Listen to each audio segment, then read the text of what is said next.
Hey, and welcome back to another segment here on GEMS podcast.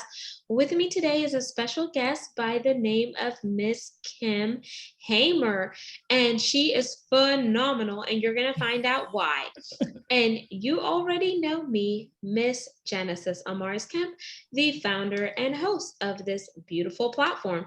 But here's more about my guest, Kim. Sit back, relax, and enjoy this segment. On April 16th, 2009, Kim Hamer watched her 44-year-old husband take his last breath. During his illness and after his death, she was amazed by the helpful ways their coworkers, bosses, friends, and family supported them. Kim started calling their kind actions acts of love. After the death of her husband, Kim, an HR leader, noticed how little guidance leaders received when navigating cancer, health crisis, or death on their team. She knew their lack of knowledge negatively affected morale, employee engagement, and productivity. She set out to change that, combining her personal experience with her professional knowledge and leadership skills. Kim launched her business to support leaders and coworkers when cancer or any health crisis affects a team member. Kim is the author of 100 Acts of Love, a girlfriend's guide to loving your friend through cancer or loss, an easy to read book filled with 100 practical, quick, and effective ways to support a friend or coworker. She is also an HR leader and speaker who lives in LA, that's Los Angeles, y'all, where she tries not to bother her relatively well behaved college age children. And today, we're going to really dive into the 5 perfect ways to help your friend with cancer or 3 ways to get the support that you need. So, without further ado, let's welcome the woman behind it all, Kim Hamer. Genesis, thank you. That was great. The woman behind it all. I love it. Thank you. Great to be here. My pleasure, Kim. And I'm just excited to embark on this journey with you, conversation wise. But before we dive into your subject matter expertise and where you are now, I definitely want to give the audience a chance to be able to connect with you in a fun and personal way. And if you've done your research, I'm sure you know what's next. I have, and I do. And I'm going to choose the rapid fire questions. Amazing. We're playing rapid fire with Kim and Genesis. I was going to sing that with you. I forgot. Oh, let's sing it. Okay. Okay. We're playing rapid fire with Genesis. Kim Kim and Genesis. Do do do Do, do do, do do, do.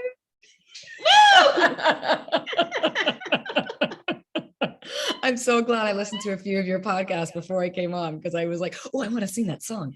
I love it.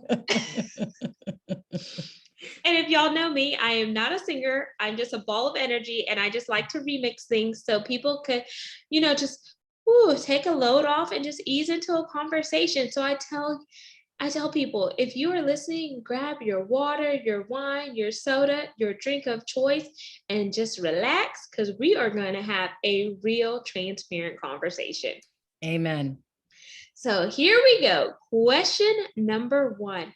If you could sit down and partake a meal with any person, past or present, who would it be? That is a good question. And I actually would pass that to my children. I would let my children sit down and talk with their father because he died 12 years ago. And so they're very different individuals than when they were young. So that's what I would do. If I could pass that gift on, I would let them talk to their father for a meal. I love that. Question 2. What is your favorite food?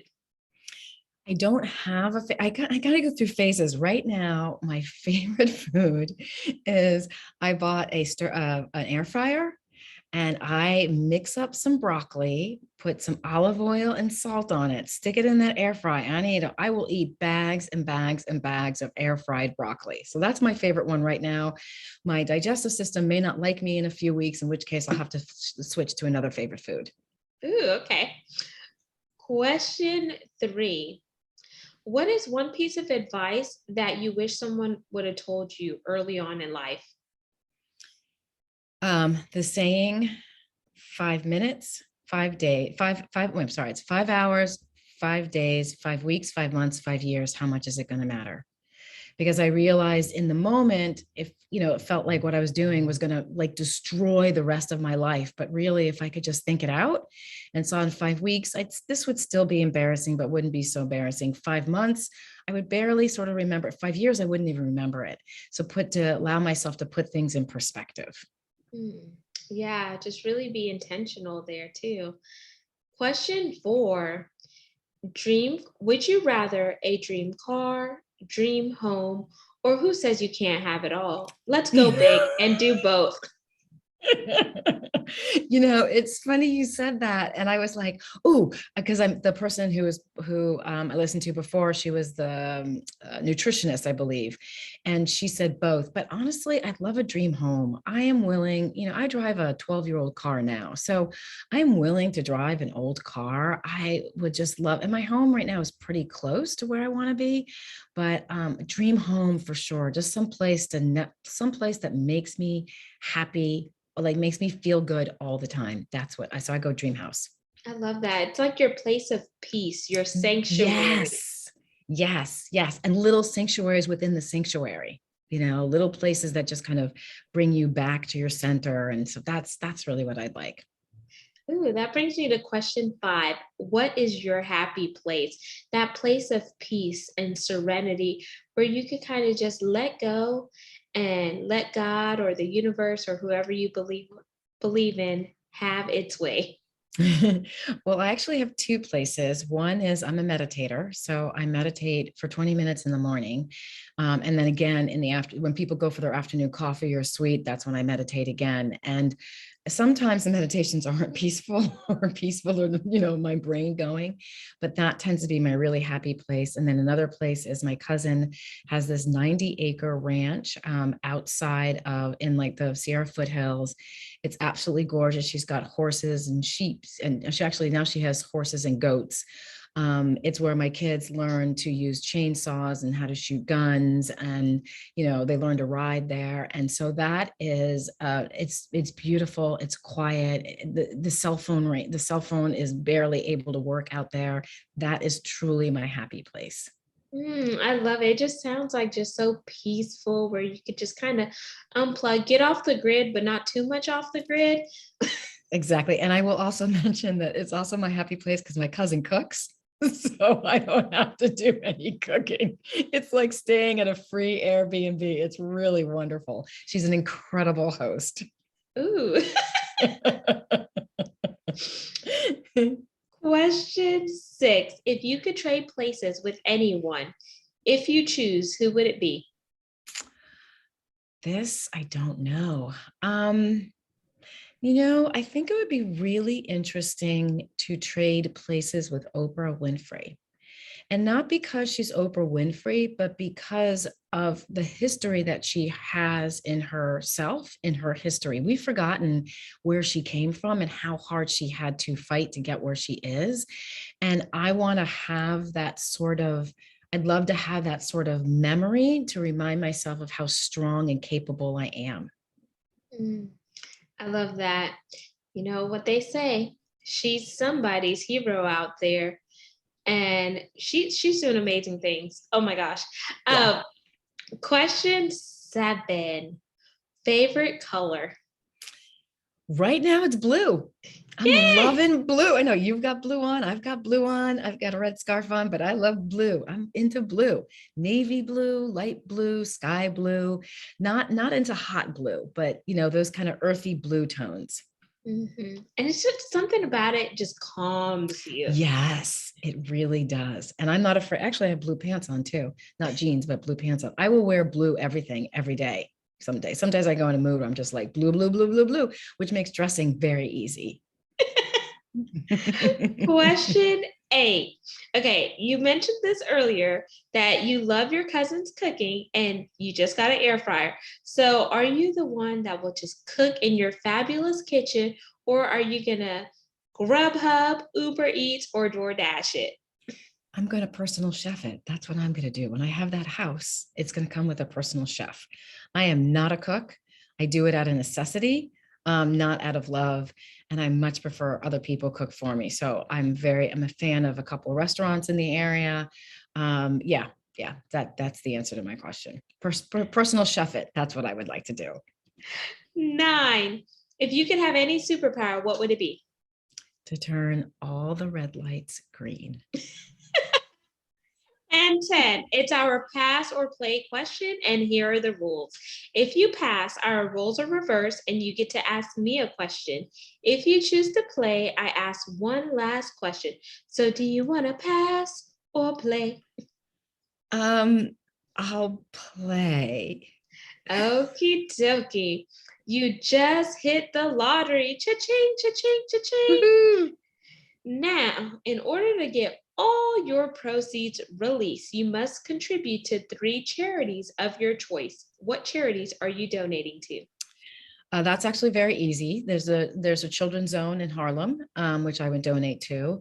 I would love to donate actually to the government so that we could take care of our veterans and make sure that they are, and I live in LA. We have an incredible homeless crisis going on right now. And something like 70% of them are veterans. So I would make sure that they got taken care of in completeness. So the lottery would have to be a huge lottery. And then the third one would be, I would donate to food shelters because I know that, we're often looking overseas to help people feed, but I know that mile down the street, there are kids who are coming home from school and are hungry. So those are the 3 charities that I would donate to. Those are amazing. And thank you for playing rapid fire, Kim.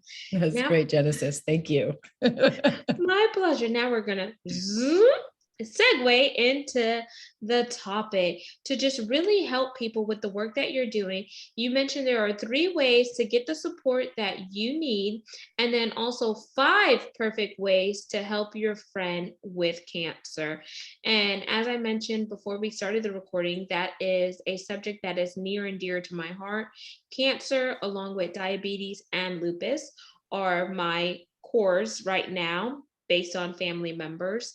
So to really help, I want to start with the 5 ways to help a family or friend that is currently undergoing cancer, because I hate when people say, I know how you feel, because 1, you don't. You're not Mm-hmm. diagnosed with cancer. I Mm-hmm. hate when people say, well, it's going to be all right, because Mm-hmm. you don't know that. I Mm-hmm. hate when people say, oh, well, they're doing the best that they can, because are they really? um did you get a second opinion or whatnot? There's so many lines that people say where they think that it's helpful, but they don't really realize that it's not helpful for someone who is in the vein of it. So have you heard those lines or one similar? I have, and I start the very first chapter of my book. In fact, it's the only chapter that has one act of love in it, and it's the very first one, and it says, "Do not say, if you need anything, let me know." And it is a phrase that often rolls right off our tongues, whether it's cancer or someone who's sick or, someone's dog who's sick, right? We say, if you need anything, let me know. And we think it's really helpful. And I used to think it was really helpful until my husband got cancer. There are 3 reasons it's not helpful. First of all, what is anything? I had a toddler at the time that my husband was first diagnosed. Were you willing to take your beautiful brand new car, go to preschool and pick up my vomiting toddler? Was that the anything you had in mind? Or did you mean that you were willing to go get me a gallon of milk? Right. So anything is too big a word. The second reason, and I know in the moment we do mean anything. Like I would, if you ask me, I'd be like, okay, I'll go get that toddler. And I'd be like, oh, I don't want that. I might line my back seat with plastic. But in the moment we need it. But when we take a step back, we don't mean anything. The second reason it's not helpful is because you are asking the person who is already in crisis, right, is dealing with a really difficult thing that's happening in their lives. You're asking them to break down their day into a bite-sized chunk to find that one thing that you might do. And so, we think about it in general, when someone says, when you're at work, someone says, hey, can I help you with anything? You go, no, I'm good. Because it's too hard to figure out the one thing. And when we go through our days involve lots of tiny little steps that we repeat over and over and over again that people can help us with, but I can't think of them off the top of my head. The third reason it's not helpful, let's just say that Genesis, you do figure out that one thing that you need. Now you have to have the courage when you are at your most vulnerable to call someone who said anything and risk them either saying no or doing that kind of like, ah, okay, can you wait till tomorrow? Like, so that rejection, that's way too much vulnerability for someone who's in crisis. So unless they are a really good friend of yours, or unless they are someone who's like, you know what, if you're going to say anything, ka-ching, here's my list, right? They are not going to say that they're not going to call you. They're not going to call you and tell you to do something. They're not going to call you and ask you to do something, because they have to get past those three obstacles. So that's actually the very first tip I have, is please remove that from your lexicon. And what you can say is you can be very specific. And it's so helpful. My book is dedicated to a gentleman named Kinney. And Kinney works at the Venice Farmers Market. And when I told Kinney that my husband had cancer, he said, if you need anything heavy moved, let me know. And honest to goodness, y'all, I thought that was a really silly thing, stupid thing to say. I was like, heavy, like, oh, but you know what? I remembered it. I remembered it throughout two battles to my husband being entangled with cancer twice and after his death. And who did I call when I wanted something, when I wanted to rearrange the living room? I called Kinney. Exactly. So, the more specific you are, the better off you are, and offer more than once, because that person you're dealing with, whether they have cancer or anything else, they may look like they're dealing with a full deck of cards, but trust me, they're not. They've got their mind all over the place. And so you may make the offer and they are probably going to forget. Now, don't be stalkerish about making the offer, but you can do the old, going to the grocery store. Can I open up your cabinet right now and tell me what 5 things are you almost out of? And then I'm at the grocery store. What 5 things are you almost, maybe not 5, maybe 3. Okay, I'm getting ready to leave the grocery store in 10 minutes. Just last check, right? These are really simple ways that you can help and remind them that you're there, and you just kind of get in and get out. So that's my number one tip. Remove from the lexicon. If you need anything, let me know, or any version of that, and be as specific as possible. I like that, because as I was going through the battle with my father with medical negligence, I would have rather someone said, do you need me to go to the grocery store for you? Do you need help with some laundry? Do you need help with someone coming to sit with your dad because you need to go out somewhere? Because then, since my dad got paralyzed from the waist down after being in the hospital for 3 days, it was like, okay, he can't drive, and my mom doesn't drive because my dad took her everywhere. So it's now like I have 2 people to manage. So if you would have just asked like that, I would have, be more receptive to that, versus like, oh, let me know if you need anything, because there's a ton of things I need. Like, I need someone to call the pharmacy. I need someone to follow up with the doctors. I need someone to track down medical records. And there's certain things that you can't do that only I can do, because based on, the laws and the HIPAA laws and all of that. So if you would have just gave me something that was more specific, I would have said, oh yeah, sure, that would be great. I could offload that. Or let me bring you a meal or something. Or do you want, or what are you craving? Let's look up, how do you file malpractice? How do you file malpractice in a hospital? Like, can I look that up for you? Can I make a list for you? So exactly. I think that we forget, the more specific we are, the better it off. And even if the person doesn't accept your help right away, that's okay. They may accept it later, but the point of your helping is not the action. The point of your helping is the offer. It reminds them that they're not alone, that they're not in this alone, and that they're loved. And that's really why we always want to support someone, is because we love them. We care about them. We want them to feel good. And we want to ease their burden. And so when you take that step back and remember, why am I offering help? That allows you to have that space to think, okay, that's why this phrase isn't very good. Absolutely. Now let's go into the second tip, Kim. Sure. The second tip is acknowledge your feelings. So this is one of those ones where people are like, yeah, I do that. I do that, but they really don't.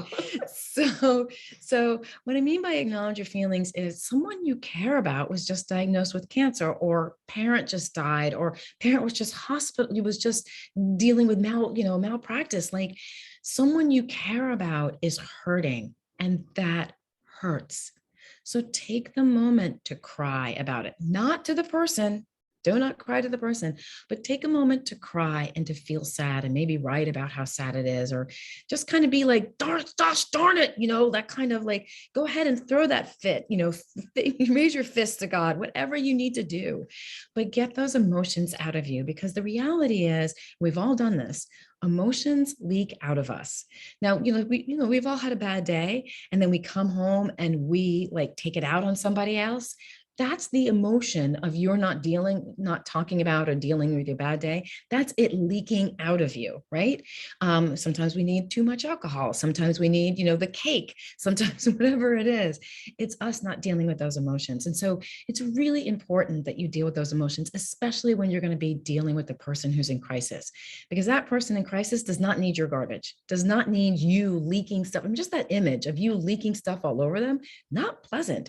So you want to make sure that you take the time to do it however you want to do it. If you want to write about it, if you want to call a friend and talk about it, if you want to just get on your knees and, just be like, and God, here we go. Let me just tell you this, whatever it is, if you want to, whoever you want to pray to, it doesn't really matter as long as you get it out of you. That's the most important thing, because without that, what ends up happening is you end up being sort of reactive.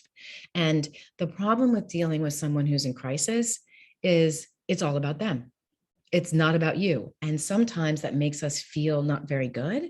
And so you have to be in a space where like, yeah, you're right. It is all about you. How can I, this is how I want to serve you in the next couple of weeks. So that is tip number 2. I love that tip because it's so true. And when you're first in it, like everyone's emotions are heightened. So sometimes you could see how you start to make it about you until like you have a clash with that person and they quickly make you realize that it's not about you, it's about me, because you're not going through the suffering part. So then you have to pull yourself back and you have to be strong for that individual when you're in their presence. But then you could be weak whenever you're alone and have that vulnerability. And then if you feel like you just can't let out your emotions, go find a paid and trained professional, whether it's a Amen. therapist, a life coach, or someone that can be non-biased and non-judgmental, where you could talk about the things that you may not have that safe haven to go to. Exactly. It's a very good point, Genesis. Thank you for bringing it up. There are paid professionals out there, that can help you just deal with those feelings. And the feelings, I think the problem is we look at our feelings, we judge them as bad or good, and they're not. They're just feelings. There's nothing wrong with them. You're not bad because you thought that. It just is. It came up, you thought it, you get out of it, and you move on. And then tip number 3 is you have to be courageous. This helping someone in crisis is not something that is easy, is not something, it can be simple, but it's not easy. And I think we forget that it puts us out of our comfort zone, right? So you think about the target, and the comfort zone is the one in the middle, and is the center target is, and that's the zone that we're so used to operating in. So you're used to operating with your friend or your parent or somebody within this zone. And all of a sudden, this disease comes along, or this accident comes along and changes everything.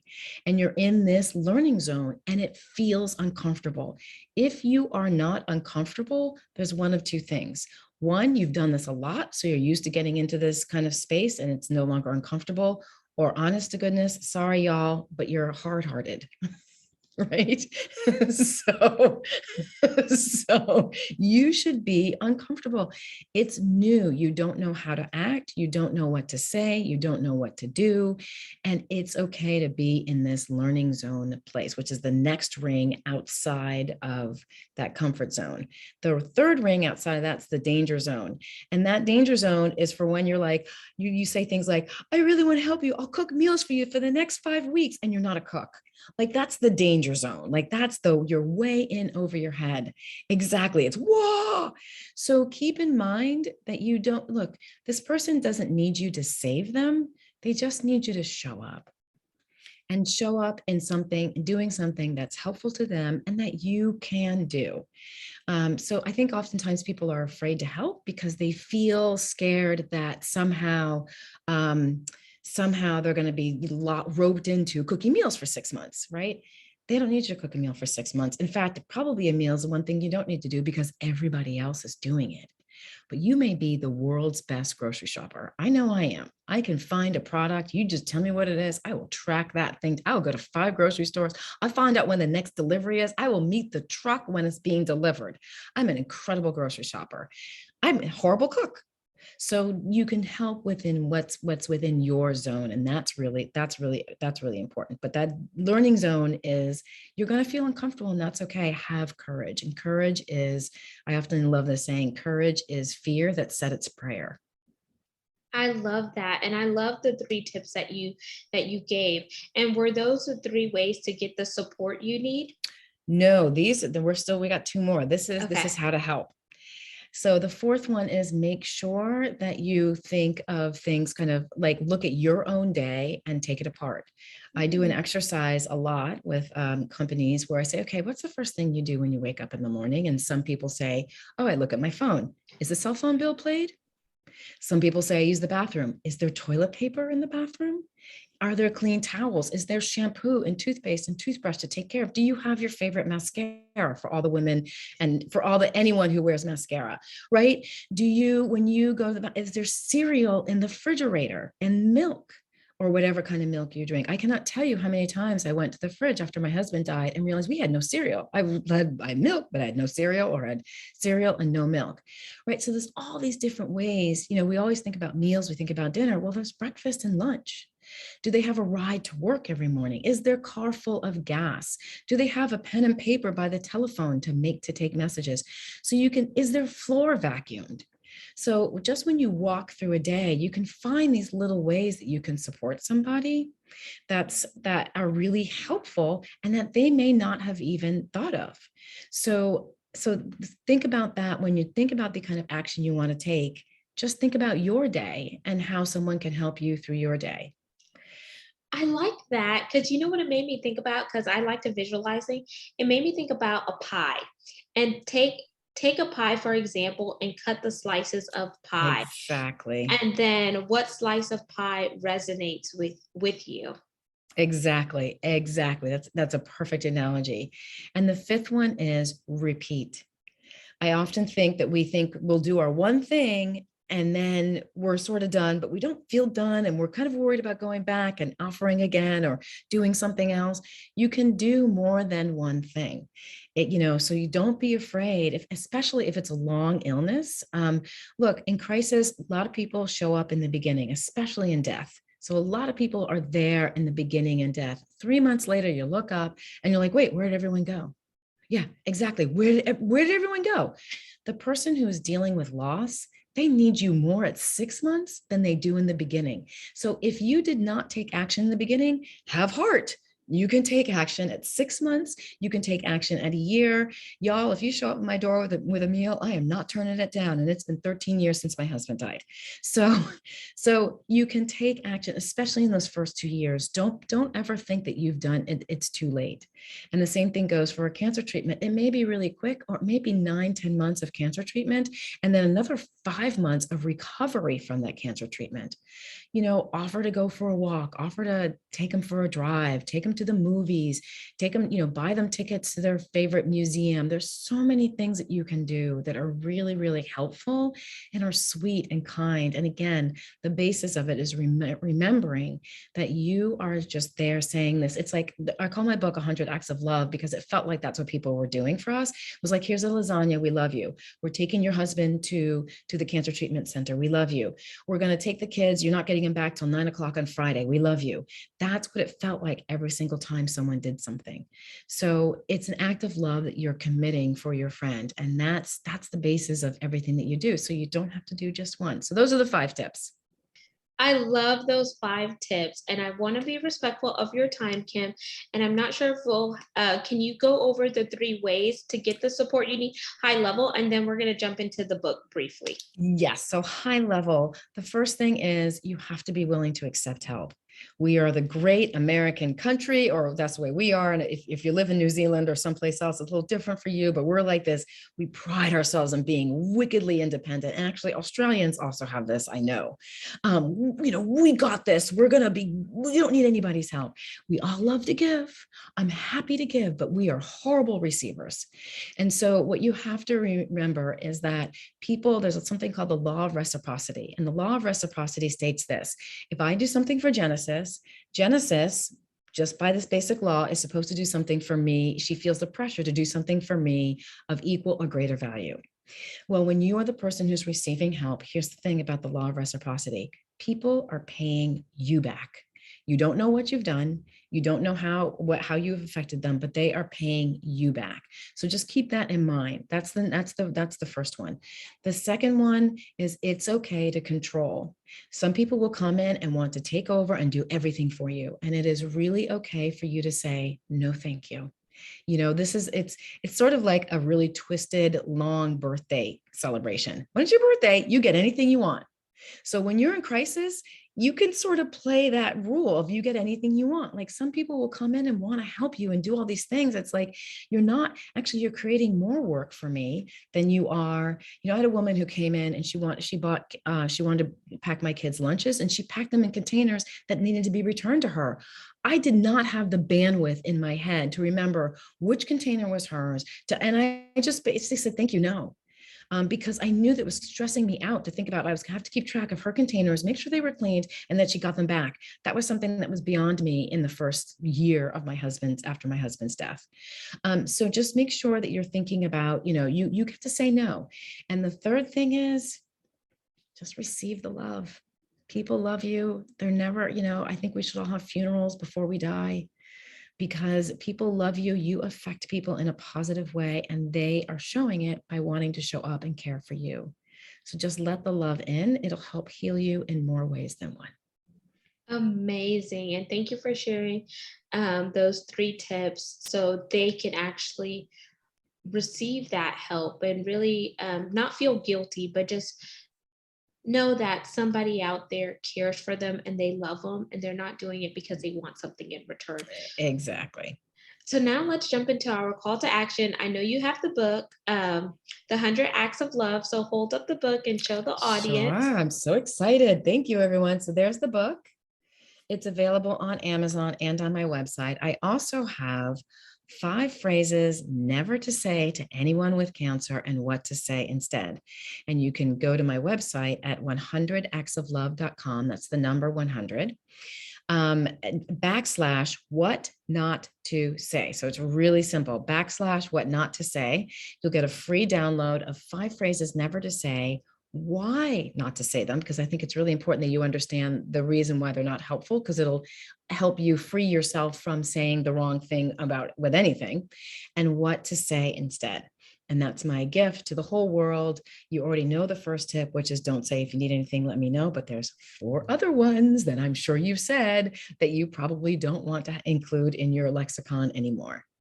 Amazing. And Kim, for those social butterflies out there, how can they connect with you on social media, and which platform do you primarily hang out on the most? So I primarily hang out on 2 platforms. I'm on LinkedIn a lot, and Instagram is my favorite. I love Instagram. So find me on Instagram. And what's your IG handle? IG handle is 100 Acts of Love. Amazing. Again, the number 100. And LinkedIn is Kim Hamer. Kemp T. Hamer on LinkedIn. Yep. Amazing. And I want to thank you so much for just coming into the community today and sharing the value you just shared today. All of your contact information will be in the show notes. Audience, make sure you like, comment, and subscribe. We're on 40+ platforms, and you could also see this video on our YouTube channel by going to GEMS, GEMS with Genesis Amaris Kemp. And lastly, but not least, I want to thank each one of you for supporting the mission, which is to bring content that is educational, inspirational, and motivational, while we also factor in diversity, equity, inclusion, and belonging, because it does take all of us coming together to make this world a better place, which leads me to a big ask for brand sponsors. If that is you and you want to have your products and services heard right here with a worldwide reach of 2%, head on over to genesisamariscamp.net or send me an email at genesisamariscamp@gmail.com. Until the next episode, next topic, peace, love, and lots of blessings. Have yourself an amazing day.